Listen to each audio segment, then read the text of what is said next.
The issue of subsidy removal in Nigeria has been a subject of debate over the years. With the continuous dwindling of the federal government's revenue, many economic experts believe petrol subsidy removal is one way to go. At the launch of the World Bank Nigeria Development Update last week, the Minister of Finance, Budget and National Planning, Mrs. Zainab Ahmed, reiterated government's determination to remove subsidy by the second quarter of next year. He also said that in order to ameliorate the immediate effect of the subsidy removal on the most vulnerable Nigerians, a sum of 5,000 naira a month will be made available for these set of people for a period of at least 6 months. This, however, has generated a lot of controversy in different quarters. Okay, let's get the perspective of a policy analyst and strategist and the CEO, Espera Global Corporation, Dr. Glenn Prince Abi. Thank you very much, Dr. Abi, for joining us on the program. Good morning. Good morning. Thank you for having me. Well, it's now imminent that removal of subsidy is inevitable. It is also believed that subsidy is approximately at 3 trillion naira a year. That's almost 20% of the budget and 50% of the fiscal deficit. Therefore, what do you think are the implications of removal of subsidy on macroeconomic stability? Well, thank you for having me on this, and I'm happy to respond to it. First of all, I want us to look at the fact that this question of fuel subsidy removal and all that has been on for a very long time. The subsidy regime didn't start today. It actually started way back in 1970 as a result of global oil boom and things like that, and countries that were into production of exportation of crude oil and all that depended, on removal of subsidy. On subsidizing fuel for their people to ensure that the price of petrol is affordable by their people. You discover that all the way from that time, and even through the regimes of the administration of President Shagari, and then also President Muhammadu Buhari as military president, as well as Babangida and all that, even during General Obasanjo's time as military president and all that.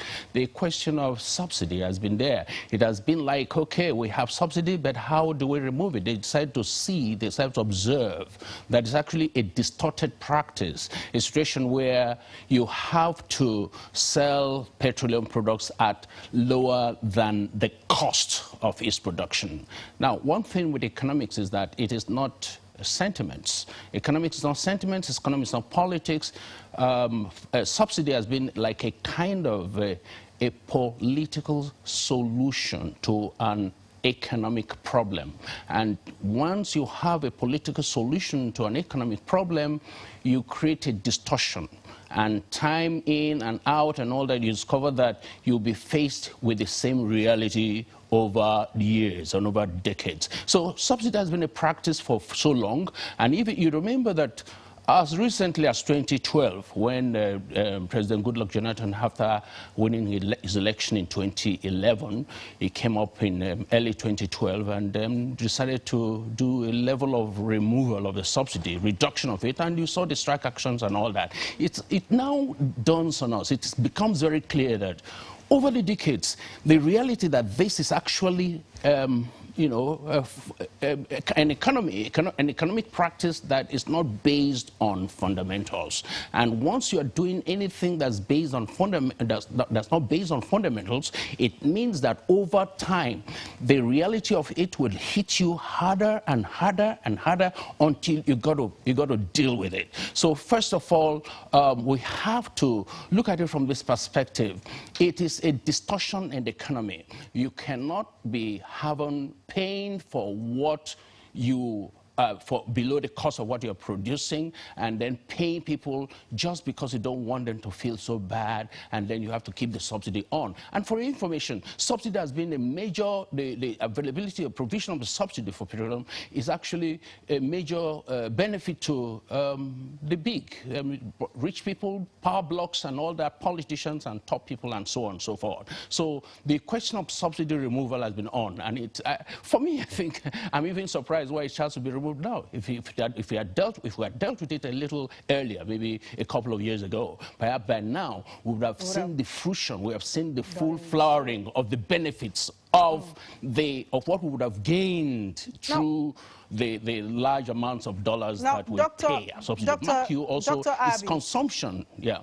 Yeah. Yes. Now, the agitation amongst many Nigerians, over this subsidy removal is the fact that the removal of subsidy will further stoke inflation and further increase the economic hardship and misery, in the society. How can really the government ensure that this doesn't happen? Now, this is a very smart question, and I'm actually particularly concerned about this subject, and there are strategies for this. There are methods, there are ways to address it. Okay, first of all, let me give you some kind of comparison.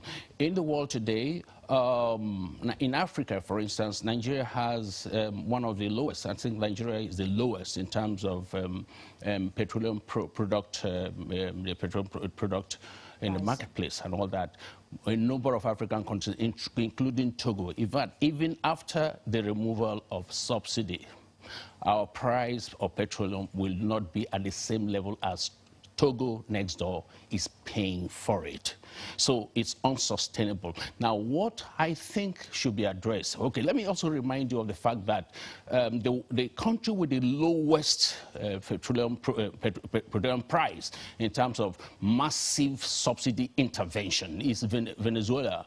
Today, Venezuela's price for fuel is just less than 10 naira per liter. We are on 100 and something per liter and so on, 167 naira per liter and so on. That's Venezuela. And the world knows that Venezuela has an inflation rate that is completely, it's been undergoing hyperinflation for several years, and it has not helped. The fact that the price of petroleum is low, petrol is low, has not helped the economy.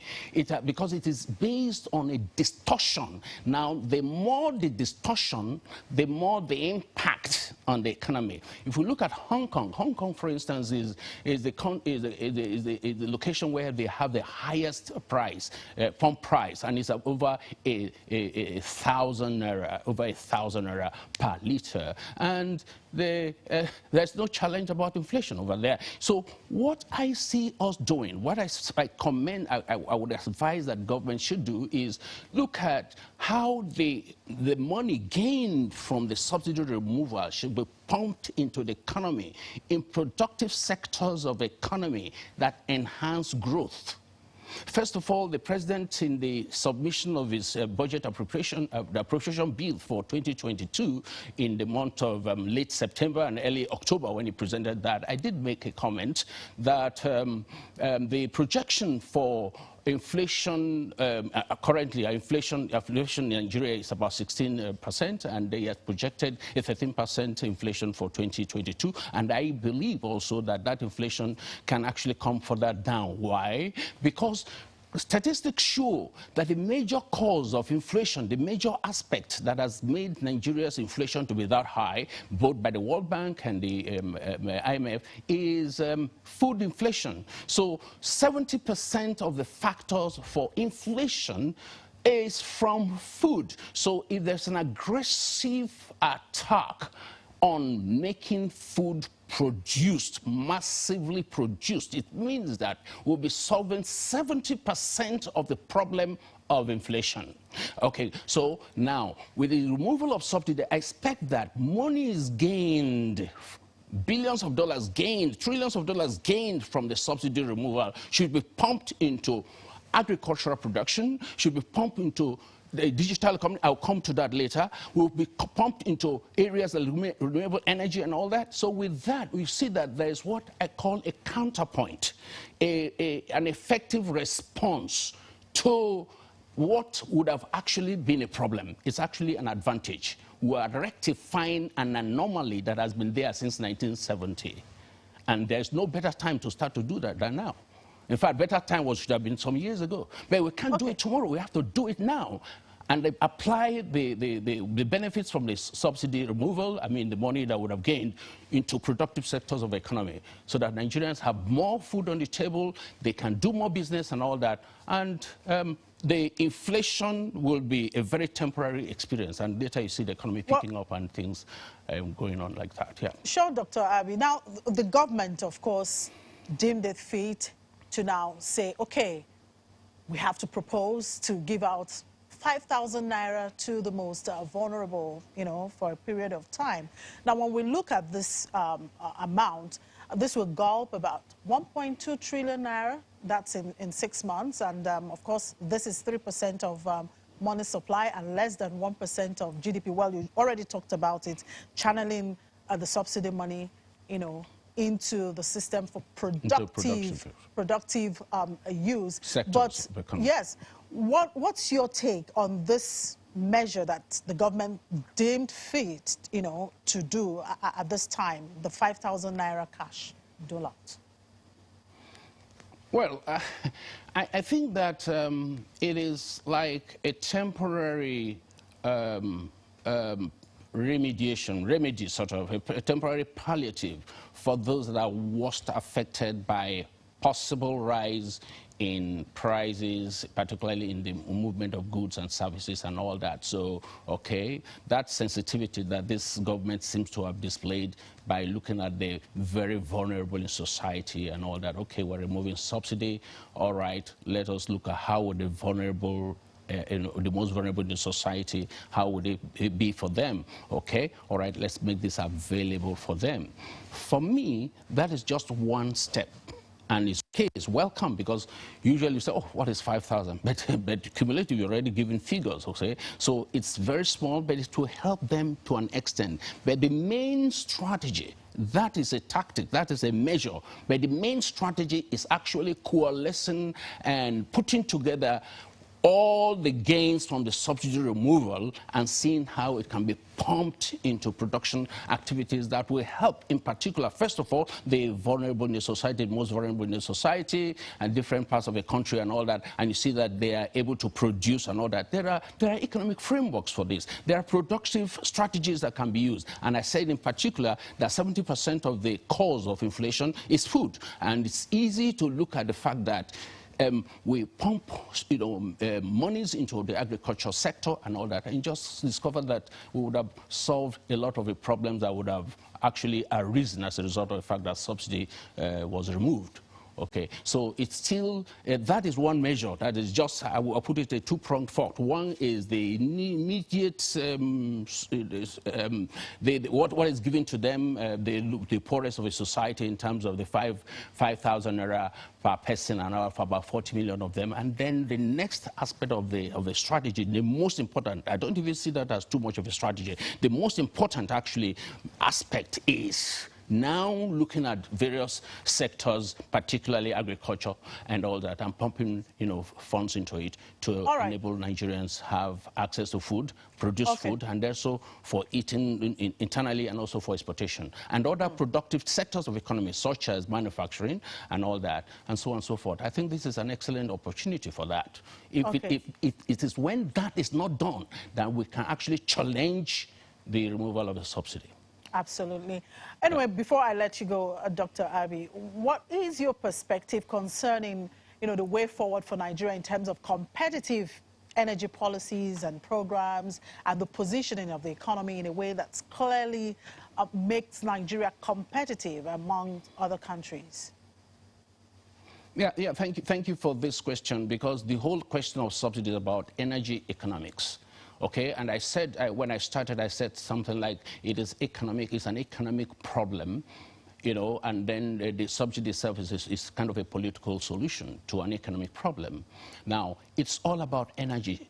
The world's economies compete in the global marketplace with one major tool, and that's energy. From the very beginning, I think way back in the, the late part of the 20th century, early part of the 20th century, and now we're in the 21st century, and you discover that the oil, that is energy, became the tool for competition. And you had all the big oil companies and all that, the Shells, the Mobiles, the Totals and all that, all of them started playing large and became the richest companies in the world. But today you see that the energy sector particularly has having to do with oil, which is our major fixation and which is the cause of this whole subject of subsidizing and all that. You discover that the tool for competition as far as energy is concerned post-COVID and in the way forward for countries is no more oil.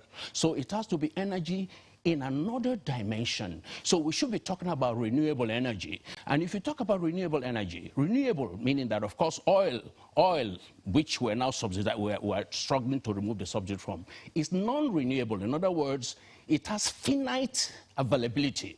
Now, when you talk about renewable energy, it is infinite. So what countries are doing, which Nigeria has not even started doing, is looking at how to explore maximally optimize the opportunities that can be extracted from renewable energy such as solar and use the energy derived therefrom to compete in the global marketplace. So the main competitors, the highly competitive countries of the world tomorrow, and that tomorrow is not far, in the next 2 years, 3 years, 4 years, 5 years, 10 years, and all that, will be those that have extracted, that have made the maximum use of renewable energy as their energy tool, the tool they're using to compete in the global marketplace. And that's what China has achieved. And that's what even the United States is way back on in competition with China. So the whole world now is looking at how we can be better players in terms of energy. So we should get less and less fixated about oil. I am from an oil producing location. I'm from Calabar University and all that. I don't like talking about oil. I prefer talking about the future. And for Nigeria also, in terms of competitiveness, we should talk about digitalization. You talk about Internet of Things. We should talk about technology. These are the tools that countries are going to compete with in the world, in the emerging world that we're in. Yeah. Okay, thank you very much, Dr. Abi. Quite insightful there. We do appreciate your time on the program. Thank you. Thank you very much. Thank you.